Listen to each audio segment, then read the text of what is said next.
मोअज़्ज़ज़ नाज़रीन अस्सलामु अलैकुम। नाज़रीन, इस वीडियो में हम बात करेंगे कुरैश उस्मान के वॉल्यूम 132 के पार्ट 3 के बारे में। एपिसोड के आगाज में आप देखेंगे याकूब शदीद गुस्से में मोहम्मद के साथ अपने खेमे में दाखिल होते हैं तो मोहम्मद कहता है, जब उस्मान अपनी जान और आज़ादी का मकरूज है तो वो आपकी बैत क्यों नहीं कर लेता बाबा, आपको ये और रास्ता नहीं बचा। जवाबन सरदार याकूब चिल्लाते हुए कहते हैं, बहुत हो गया मोहम्मद, बहुत हो गया, बस। फिर बैठते हुए कहते हैं, जब गोंचा कोनिया से सुल्तान के फरमान के साथ आएगी उस वक्त उस्मान बे मेरी बैत कर लेगा, कोई किताल नहीं होगा, कोई तलवार नहीं चलेगी, ये आखिरी हरबे हैं, इल्म सियासत मोहम्मद। जबकि बाहर खातून सिपाहियों के साथ कबीले में दाखिल होती है और एक आवाज गूंजती है, दस्तूर अजीम गरमियान ओगलों के सरदार याकूब बे की बीवी सादत खातून तशरीफ ला रही हैं। ये सुनते साथ ही एक सिपाही सादत खातून के लिए कारपेट बिछा देता है और उनके लिए घोड़े के साथ एक मसनूई सीढ़ी भी लगा दी जाती है, जिससे होते हुए वो कालीन पर चलती हुई आगे बढ़ती हैं। तकब्बुर से भरी हुई सादत खातून हर एक चीज को बड़ी हिकारत से देख रही होती हैं, जबकि उनके मुलाजमा भी सोना लोगों में फेंक रही होती है। लोग मजबूरन कह रहे होते हैं, अल्लाह आपको खुश रखे, अल्लाह आपको खुश रखे। अंदर याकूब बे मोहम्मद से कहते हैं, हम रास्तों पर बाजार लगा रहे हैं, उस्मान पहले की तरह आजादाना तौर पर काम नहीं कर सकेगा। तो मोहम्मद कहता है, वो नहीं कर सकेगा, हरगिज नहीं कर सकेगा। आप पर चलने वाली तीर का क्या, हाँ क्या हम उसका हिसाब नहीं लेंगे बाबा। जवाबन याकूब बे उसे खामोश करवाते हुए कहते हैं, खामोश रहो तुम्हारी माँ सुन लेगी। मगर सादत खातून वहाँ पहुंचकर सब कुछ सुन लेती हैं और कहती हैं, मोहम्मद तुम क्या कह रहे हो। तो याकूब बे एकदम से सारी बात पलटते हुए कहते हैं, खुशामदीद खातून, खुशामदीद। ये कहते साथ ही वो आगे बढ़कर खातून को गले लगा लेते हैं। मगर सादत खातून पूछती हैं, आप पर तीर किसने चलाया। जवाबन याकूब बे कहते हैं, खातून कुछ नहीं हुआ, वो मुझे इतनी आसानी से नहीं गिरा सकते, तुम मेरे साथ हो। जबकि मोहम्मद गुस्से से कहता है,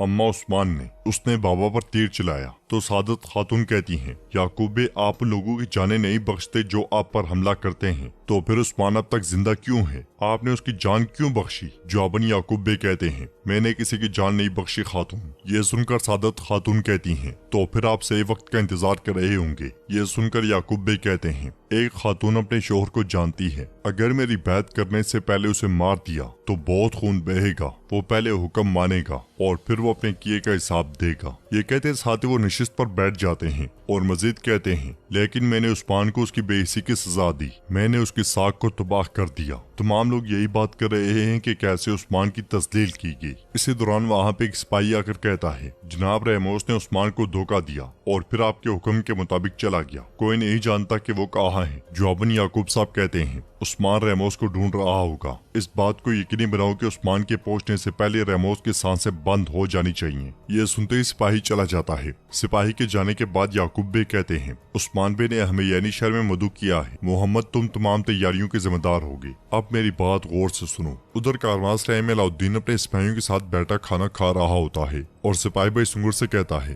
होशियार रहना, हम यानी शहर जाते हुए अकेले नहीं होंगे। जवाबन सिपाही भाई सुंगुर कहता है, हमने एहतियाती तदबीर इख्तियार किए हैं शहजादे। इसलिए मैं वहाँ पे पहुंचने वाली गोंचा दरवाजा खोलकर उन्हें देखती है, फिर अपने मुलाजमा गुलजा से कहती है, तुम जानती हो कि क्या करना है, अब जाओ। ये सुनते साथ ही उसकी मुलाजमा चली जाती है और गोंचा दरवाजा खोलकर सराय में दाखिल हो जाती है। उसे देखकर अलाउद्दीन कहता है, गोंचा खातून, तो हम फिर से मिल गए, क्या ये इत्तेफाक है या आप हमारा पीछा कर रही हैं। जवाबन गोंचा कहती है, मेरे बाबा याकूब बे यानी शहर के करीब सरहदी बाजार में होते हैं अलाउद्दीन बे, वो कहते हैं कि आप सब कुछ जानते हैं, क्या आपको इसके बारे में इल्म नहीं था। तो अलाउद्दीन कहता है, आप मेरे बारे में बहुत कुछ जानती हैं गोंचा खातून, और चूंकि हम दोनों एक ही रास्ते से जाएंगे, आप हमारी मेहमान बने, आए हमारे साथ शामिल हों। तो गोंचा आगे बढ़ते हुए कहती है, हम इन जमीनों के मालिक हैं, मेहमान नहीं मदरसे के तालिब इल्म। फिर वो सराय के मुलाजमों से कहती है, हमारे लिए मेज़ें तैयार करो। ये कहते साथ ही वो आगे बढ़कर दूसरी जानिब बैठ जाती है, जबकि उसकी मुलाजमा बावर्ची खाने में पहुंचकर उसका दरवाजा बंद कर देती है। इधर अलाउद्दीन सराय के मुलाजिम से कहता है, अपना मशहूर शोरबा लेकर आओ। यह सुनकर मुलाजिम जैसे ही बावर्ची खाने में जाता है तो गोंचा के मुलाजमा उसे दबोच लेती है और वो कहती है, अगर तुम नहीं चाहते कि मेरे आदमी तुम्हारा सराय तबाह कर दें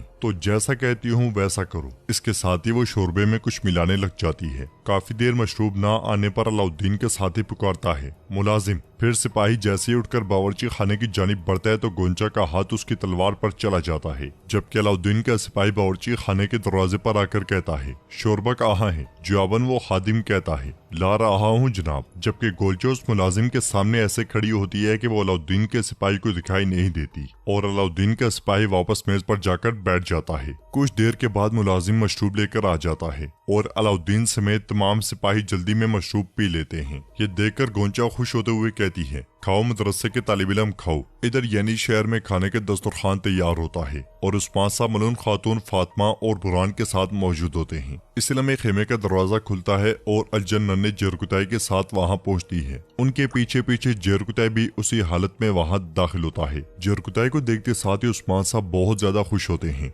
और एकदम से खड़े हो जाते हैं, जबकि जेरकुताई हसरत भरी निगाहों से सबको देखता है और खेमे की हर एक चीज पर नजर दौड़ाता है। उस्मान साहब खुशी से उसकी जानिब बढ़ते हुए कहते हैं, मेरे बहादुर सिपाही जेरकुताई। ये कहते साथ ही उस्मान साहब बाजू फैला देते हैं और कहते हैं, आ जाओ मेरे शेर। मगर जेरकुताई एक कदम भी आगे नहीं बढ़ता। ये देखकर उस्मान साहब आगे बढ़ते हैं तो जेरकुताई कहता है, आपके कपड़े गंदे हो जाएंगे। तो उस्मान साहब हैरानगी से कहते हैं, ये तुम क्या कह रहे हो? ये कैसे हो सकता है? यहाँ आओ। ये कहते साथ ही उस्मान साहब उससे गले लग जाते हैं, मगर जेरकुताई बिल्कुल भी हाथ उस्मान साहब की जानिब नहीं बढ़ाता। तो उस्मान साहब महसूस कर जाते हैं और जेरकुताई को पीछे करते हुए कहते हैं, यहाँ देखो, मेरी तरफ देखो। फिर उसके हाथ खोलने की कोशिश करते हैं, मगर जेरकुताई मजबूती से हाथ बांध देता है। ये देखकर उस्मान साहब पूछते हैं, जेरकुताई तुम ठीक हो ना? बोलो जेरकुताई बोलो। इसके साथ ही नन्ना जेरकुताई आगे बढ़कर उस्मान साहब का हाथ चूमते हुए कहता है, मुझे अपना हाथ चूमने दें जनाब। ये देखकर उस्मान साहब बहुत ज्यादा खुश होते हैं और जेरकुताई से कहते हैं, चलो बैठ जाओ,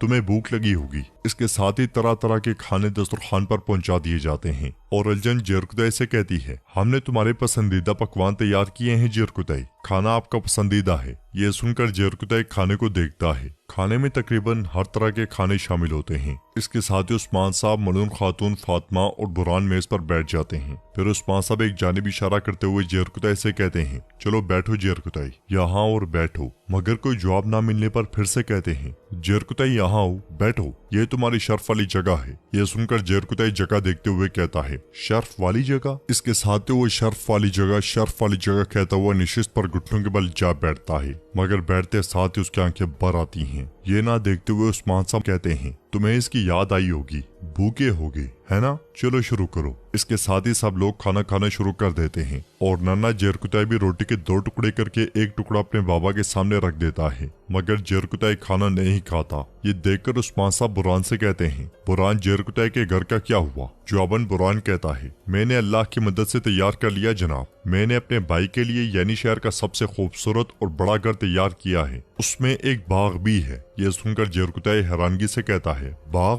कैसा बाग? तुम सब मुझे बेवकूफ समझते हो? ये देखकर अलजन जेरकुताई से कहती है, जेरकुताई ऐसा ना कहो। मगर जेरकुताई दिल के बड़ास निकालते हुए कहता है, इन तमाम सालों की कैद के बाद कौन सा घर मेरे जख्मों पर मरहम रख सकता है? तो उस्मान साहब कहते हैं, बिल्कुल ऐसा नहीं हो सकता। हमने सोचा कि इससे तुम्हारा दर्द कम हो जाएगा, तुम वहाँ अपने खानदान के साथ अच्छे दिन गुजार सकते हो। जवाबन जेरकुताई कहता है, और मेरी खोई हुई चीजें, उन्हें वापस कौन लाएगा उस्मान बे? ये कहते साथ ही जेरकुताई खड़ा हो जाता है और कहता है, क्या आप जानते हैं कि मैं इस तरह वापस क्यों आया? ताकि आप लोग मेरा हाल देख सकें। आपने मुझे खाना दिया, शुक्रिया, लेकिन उन्होंने मेरा बाजू तोड़ दिया। अब मैं रोटी नहीं उठा सकता। यह सुनकर उस्मान साहब कहते हैं, फिक्र ना करो, हम उनसे इसका हिसाब लेंगे। तो जेरकुताई कहता है, आप हिसाब लेंगे? ये कहते साथ ही वो उस्मान साहब के सामने आ खड़ा होता है और मजीद कहता है, आप हिसाब लेंगे या वो भी याकूब बे पर छोड़ देंगे? इधर से उरहान अल उफेरा को लेकर यानी शहर के हिसार से आगे बढ़ रहा होता है और उससे कहता है, हमारे महल में खुश आमदीद तकफोर की बेटी। जवाबन अल उफेरा कहती है, हाँ ठीक है, मैं कभी नहीं भूलूंगी कि तुम मुझे गुलाम की तरह यहाँ लाए हो। जवाबन उरहान रुकते हुए कहता है, मैं जानता हूँ तुम्हारा हाफजा मजबूत है, तुम कभी नहीं भूलती। अब चलो। ये कहते साथ वो सब आगे बढ़ जाते हैं, जबकि खेमे में उस्मान साहब कहते हैं, जेरकुताई। मगर जेरकुताई खामोश नहीं होता और रोते चिल्लाते हुए कहता है, मैंने बहुत इंतजार किया, मैंने इंतजार किया कि मेरे सरदार आएंगे, भाई आएंगे, कहता रहा कि वो आएंगे, मगर आप में से कोई नहीं आया। ये सुनकर उस्मान साहब को बहुत दुख होता है और वो कहते हैं, जेरकुताई, हमने तुम्हें हर जगह तलाश किया, ऐसे ना कहो, हम तुम्हें कभी नहीं भूले। जवाबन जेरकुताई कहता है, अगर उस्मान बे ने मुझे हर तरफ तलाश किया होता तो वो मुझे जमीन के नीचे से भी ढूंढ निकालते। आपने तो मुझे कुफार के रहमो करम पर छोड़ दिया जनाब। काफी देर तक सुनने के बाद उस्मान साहब खड़े होकर आगे बढ़ते हैं और जेरकुतै के पास आकर कहते हैं, देखो जेरकुतै, मेरी तरफ देखो, मैं तुम्हें सबसे बेहतर जानता हूँ, मैं तुम्हें समझता हूँ। तो जेरकुतै रोते हुए कहता है, आप कुछ नहीं जानते, मैं एक सिपाही था, मैं एक सिपाही था। मैं अपने खून के आखिरी कतरे तक लड़ता रहा, आखिरी कतरे तक लड़ता रहा। मैं कैदी बन गया, मैं चूहों और कुत्तों के साथ रहा,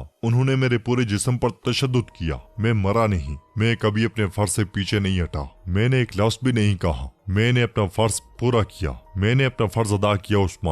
उस्मान बे जेरकुतै से प्यार करते हुए उसे खामोश करवाने की भी कोशिश कर रहे होते हैं, मगर जेरकुतै का गुस्सा बढ़ता ही चला जाता है और वो कहता है, मैं एक अच्छा सिपाही बना, क्या आपने बतौर सरदार अपना फर्ज अदा किया? आपने क्या किया उस्मान बे? गलियों में, बाजारों में हर एक हमारे बारे में बातें कर रहा है, वो हमें जलील कर रहे हैं। जवाबन उस्मान साहब कहते हैं, जेरकुतै, तुम जानते हो कि वो ऐसा क्यों कर रहे हैं? किस लिए मेरे बहादुर, किस लिए? तुम जानते हो कि हम क्यों गात में फंसे? तो जेरकुतै कहता है, मैं नहीं जानता कि आप कैसे फंसे, लेकिन मैं आपके मकसद के लिए फंसा रहा। अपने मकसद पर सवाल उठता हुआ देखकर उस्मान साहब को बहुत दुख होता है और फिर वो गुस्से में कहते हैं, जेरकुतै, चलो जाओ, तुम जाओ और आराम करो। ये कहते हुए उस्मान साहब जेरकुतै को थोड़ा धकेलते हैं तो जेरकुतै कहता है, ये आप पर बहुत भारी है ना, लेकिन मैं ये सब सह कर गुजरा, आप सुनकर भी बर्दाश्त नहीं कर पाई। ये सुनकर उस्मान साहब बाहर की जानिब इशारा करते हुए कहते हैं, चलो जाओ जेरकुतै, जाओ, निकलो जेरकुतै। इस पर जेरकुतै सीने पर हाथ रखते हुए चला जाता है और अलजन उस्मान साहब से कहती है, माजरत ख्वाह हैं जनाब। उसका दिमाग।